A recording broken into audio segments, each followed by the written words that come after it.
Morning, ma'am. Good morning, Aditya.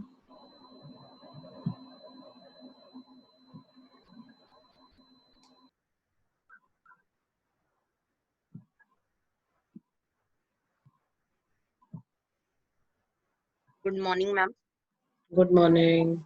Good morning, ma'am. Good morning. Good morning, ma'am. Good morning.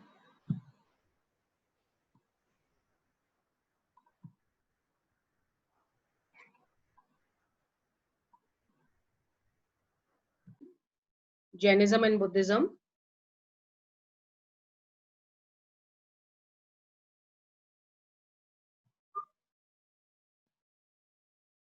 Now, Jainism and Buddhism, please understand, was established in our country after the 6th century BC, when the Aryans came and settled themselves in the eastern part. There were certain changes which were being established in our society.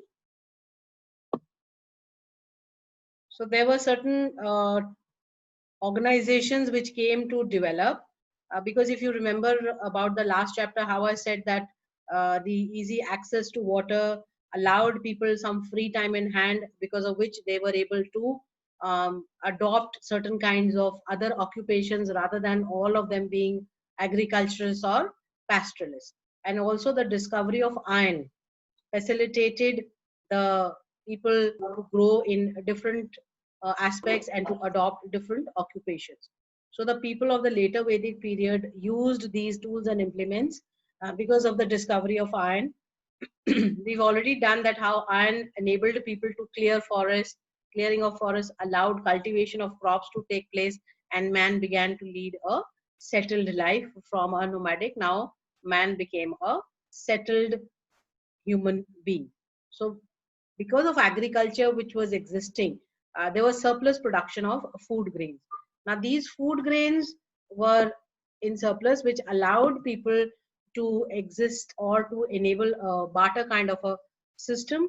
So the surplus produced was utilized by the leaders, the kings and all, to meet their administrative requirements. This also led to specialization of various arts and crafts, because people, not everybody was now into production of food. So people had some time at hand and they wanted to venture out with the skills that they possessed. So this gave rise to the art and craft industry which was existing in that time period. So all these kind of aspects gave an advantage to the people to lead a settled life. Once people were settled, they wanted to venture out in the neighboring areas also, as to let's see what all is available in our neighborhood. When they went to venture out in the neighboring areas, the people who were already existing there did not appreciate the fact. So at times, many a times, this expansion resulted in wars between the different tribes who were existing in different parts of the uh, northern area where the people were settled. During these wars, the people who were more powerful and who were much larger in number defeated the ones who were less in number and those who had a smaller territory. And likewise, all these people started to expand their territory, and these territories started to convert into kingdoms. Now, kingdoms in those days were called as Janpadas. Now, please understand the word Janpada. Jan means people, and Pad means their foot. So, area on which people set their foot was the area which belonged to them, and that was known as Janpada. Now, many Janpadas used to be uh, clubbed together to form bigger kingdoms, which were in those days known as Mahajanpadas. So, Janpadas and Mahajanpadas is clear to you all till here?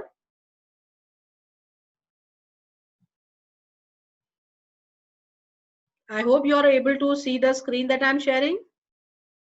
No? No, ma'am. Okay, okay, just a second. Just ma'am.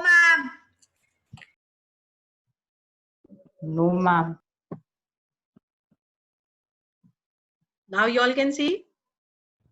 Yes, ma'am. Okay, great. Yes, Yes, ma'am. ma'am. All right. Yes, So, Yes, if you all, ma'am. Yes, ma'am. fine. So now this is basically the scanned copy of the textbook that I have, since you all don't have the book. So I thought, let me just scan it and show it to you, because many a times it is Ma'am, helpful. Yes, ma'am, yes. ma'am, the scan copy you have sent are blur, ma'am. That's okay. It's better Ma'am, to have the something normal in pages front are of you blur. rather than straining your eyes. So it's better to explain it to you this way. So I have Okay, explained ma'am. what a Janpada and a Ma'am, it is Mahajanpada not blur. was. Now, the 6th century, please Ma'am, it's make not note. blur. The 6th century BC was an important time period as far as the Indian subcontinent was concerned. In fact, not only the Indian subcontinent, all over the world. This time period, you can make a note of it. The 6th century BC was an important time period of the world as well, because this was the time when we saw the emergence of thinkers and philosophers in different parts of the world. Thinkers like Zoroaster in Persia, Confucius in China, and Gautam Buddha and Mahavir in India.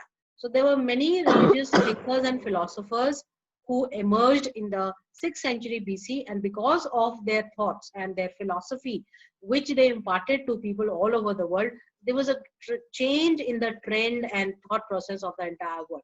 Especially related to India, what was happening was that before the emergence of Buddhism and Jainism, in the Indian subcontinent was more into the philosophy of Hinduism.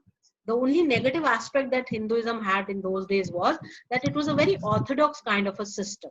It was a very orthodox philosophy of religious beliefs and practices, and it did not have any kind of it did not have any kind of an aspect where it would allow the people some kind of flexibility. So it was not a very flexible kind of a philosophy. It was very rigid and orthodox, and it even rejected the emergence of new sects. So people at times felt very claustrophobic that this religious system of ours does not allow any kind of flexibility at all. There are so many restrictions and superstitions tied on to us that it becomes very suffocating for us at times. So the rigidity of the Hindu philosophy was also responsible for the emergence of Jainism and Buddhism, because Jainism and Buddhism were philosophies which were very flexible and which allowed people to think for themselves, to exist a lifestyle which would be suitable for them without bringing in harm to the society.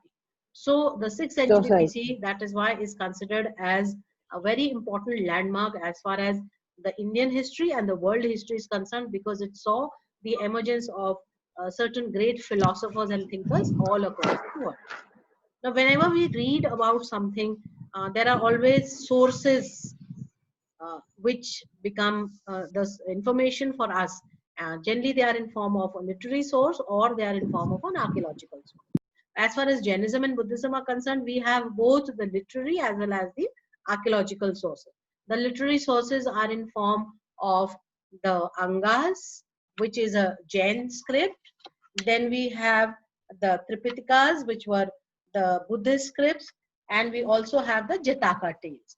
So these were the literary sources which throw information or throw light on the time period in which Jainism and Buddhism existed. So the Jain scriptures are popularly also known as the Agamas. Now, Agama is is a word which means something which has come out from the mouth of the Lord. Now, coming out from the mouth of the Lord basically means that whatever had been told to the people through Lord Mahavir, his presence, his teachings, all become part of the Angas, which consists of 12 parts. So collectively, they are known as the Dwadashangi. The foremost or the more important one of these Angas was the Acharang Sutra. Then came the Vyakha Pragnapati, also known as the Bhagavati Sutra. Now, the Acharya Sutra or the Acharang Sutra dealt with how a Jain monk is supposed to conduct his life, what kind of philosophies he will follow. So that was all given in the Acharang Sutra. It is also said that the Angs and the Upangs were not written for a long time.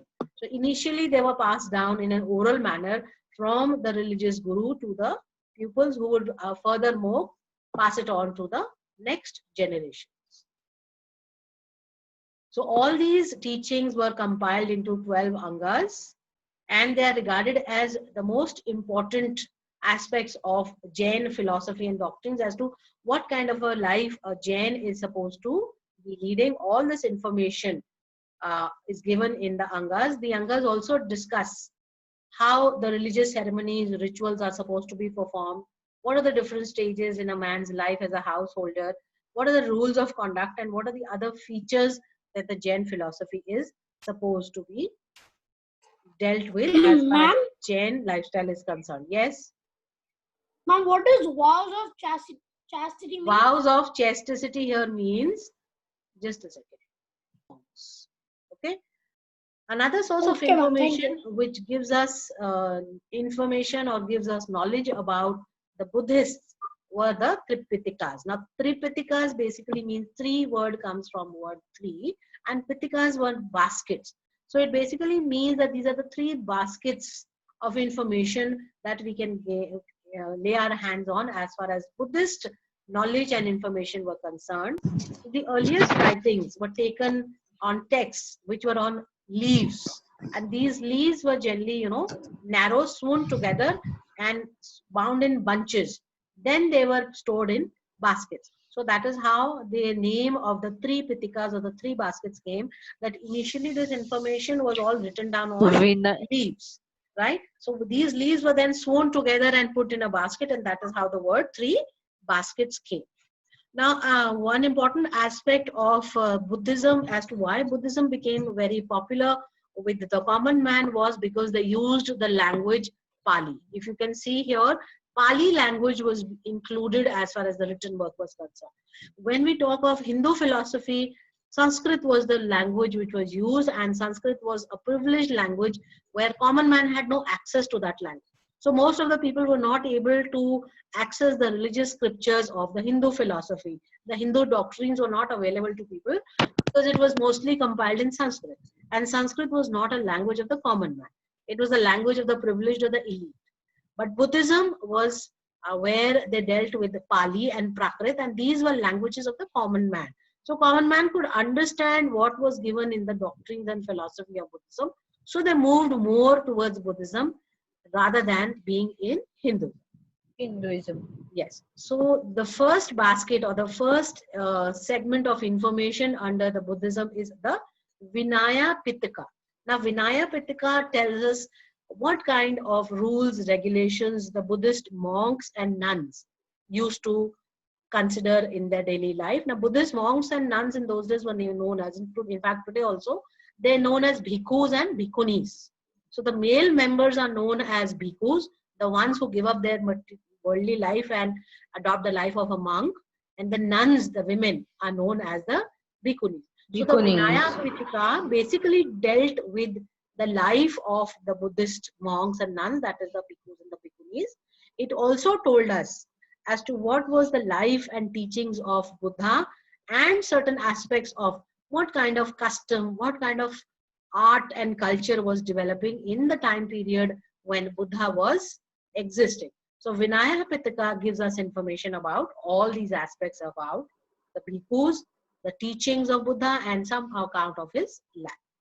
Next basket is, or the next aspect is the Sutta Pitaka. Sutta Pitaka is about the sermons, the discourses, the speeches, the knowledge that Buddha used to impart. And it also has discourses by some of the disciples also of Buddha. Disciples like Anand, Sriput, and the others. The way of truth, that is the Dhampada, is also a very important part of this Pitaka. And this Pitaka or this basket also contains certain teachings of Gautam Buddha. So all the sermons which were given by Gautam Buddha are part and parcel of the second Pitaka, which is the Sutta Pitaka. Now the third basket is the Abhidhamma. Abhidhamma means the Buddhist philosophy, which tells us how the human mind works, what is existing in the state of nature, and based on that only this philosophy was evolved as to how human beings should be dealt with. So these three baskets give us information about the Buddhist religion. They also focus on the social, economic, and political life of the time period of Buddha. Now, social, Ma'am, political, and economic life of Buddha does not mean that it is related directly to Buddha. It gives us information about the time period in when Buddha was existing. During that time period, how the society was divided into, what was the social setup, what were the occupations, that is the economic life, how people involved themselves in the economic sphere, what were the different occupations, what were the livelihoods, and what was the political life all about. Now, political life all about means, what was the political setup? Were there kings, were there queens, were there some kind of chiefs who were ruling people? So how the administrative setup was dealt with, all this information is given to the world through these Tripitakas, which are a great source of information during the time period of Buddha. Ma'am, I wanted to ask a question that what is the meaning of Pitaka? Pitaka, like I told you, these are the three baskets, Okay. okay, which So give it's us information about the different aspects that were dealing during the time period of Buddha. Another very important source of so information during the Buddhist time period and the Jain time period were the Jatakas. Now, the Jatakas are nothing but their Jatakas. stories. These are tales which give us information about how Buddha was, what Buddha was in his previous births, and whether he was in a human form or an animal form. So all this information in a story manner of the stories has been given to us through these Jataka tales. So these Jataka tales are basically very interesting tales which give us some kind of a moral value also. And each tale begins by noting the occasion to which Buddha was identified and how he identified the lives of people, how Buddha would have been in his previous lives or how Buddha would be in his future lives to come. In fact, some of the Jataka tales have parallels. This means they have some kind of an association with Mahabharata and the non-Buddhist literature also. So the three baskets of the Buddhist texts were the Vinaya Pitaka, the Sutta Pitaka, and the Abhidhamma. Jatakas were the tales which give us information about the previous births of Buddha, in which Buddha may have been in an animal form or may have been in the human form.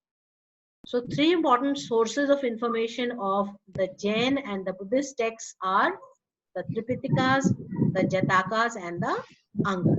This literary source gives or throws light on the time period when Jainism and Buddhism evolved in the Indian subcontinent.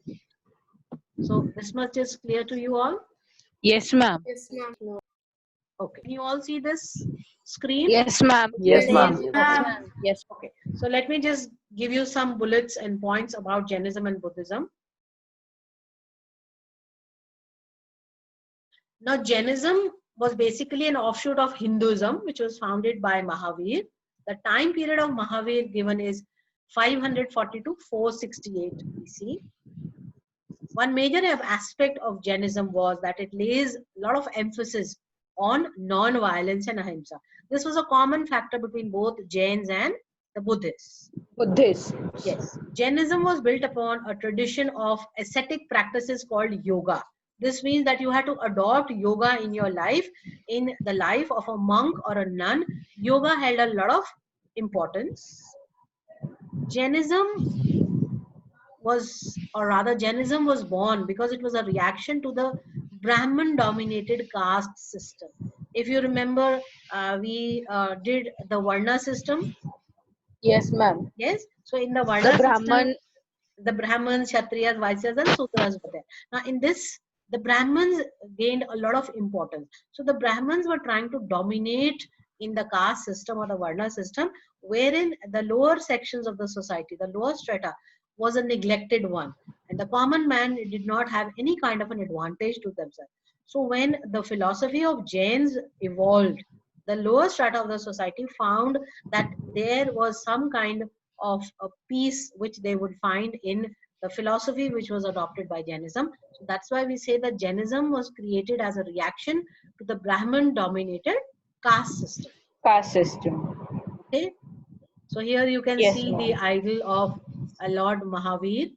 Now, under Jainism also there are two sects, the Digambars and the Shvetambars. That we will And discuss. Shwetambar. Okay. Now, what the Jain philosophy basically emphasizes that all things which are existing on this earth all have life and all have a holy aspect associated to it. One important aspect of Jain philosophy is extreme asceticism. Extreme asceticism means that they go on to the extreme path, whereas Buddhism evolved on the middle path.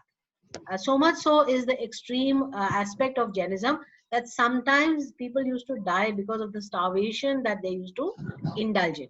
So Jains believe in the extreme asceticism, whereas Buddhists believe in following the middle path. Now, Buddhism was founded by Gautam. Siddharth was his name, and he belonged Buddha. to, yes, he belonged to a clan which was ruling in the area of the Kapilvastu. He was also known as Buddha. Now, Buddha was the name which he got when he gained enlightenment. So that is why the name Buddha is associated with him. Gautam Buddha always advised to follow a middle path. He did not believe in the emphasis being laid onto the gods of Hinduism and or believed in individualism. Individualism means that the person has to look into the aspects of how you can evolve as an individual and a good human being. And the main focus of Buddhism lay on the path to nirvana, salvation or moksha, where you would free, please give me a second, where you would free yourself from the birth cycle of birth and rebirth and gain nirvana or moksha. Yes, what is the doubt? Ma'am, I didn't have doubt, ma'am, but Nirvana was common between the Buddha and Jainism, no, ma'am? Yes, and I would request you to, Toshit, to kindly don't interrupt in the class, because when you do that, then my momentum or flow. So on your screens, you can see the various images of Buddha which have been depicted in different parts of the world as per their philosophy.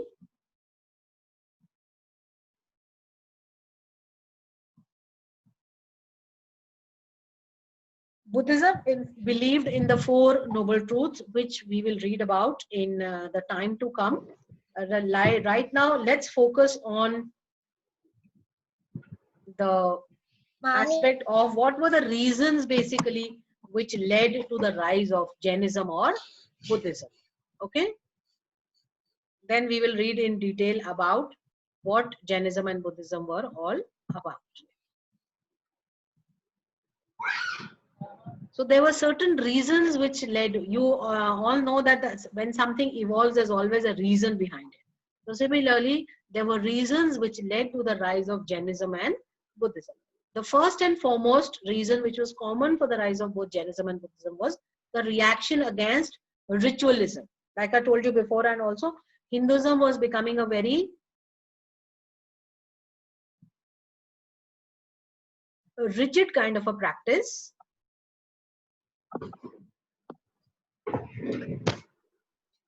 Excuse me, ma'am. Excuse me, ma'am. Yes. Ma'am, your voice was continuously breaking. Now you are able to hear me? No, ma'am. Yes, no, ma'am. Okay. Yes, ma'am. Ma'am, The it's still first reason breaking. which Now led your to voice the is still growth breaking. of Your voice is breaking. Buddhism and No, ma'am, Jainism it's was the not. reaction against ritualism. Now, the religious Ma'am? ceremonies which were being performed under the Hindu aspect or the Hindu Ma'am, you are not philosophy, audible. these religions, can you all hear me? Yes, ma'am. The means of the ordinary people, and because they were very strict and rigid about these, so some priests realized, in fact the common man realized, that these sufferings were not being taken care of by the priests. So some priests did not realize the suffering of the common man, and this was what gave rise to those kind of faiths or those kind of philosophies to be followed, which were very simple and which were very inexpensive. So because of this aspect, the people moved on to the new philosophy, which was the philosophy of Jainism and Buddhism.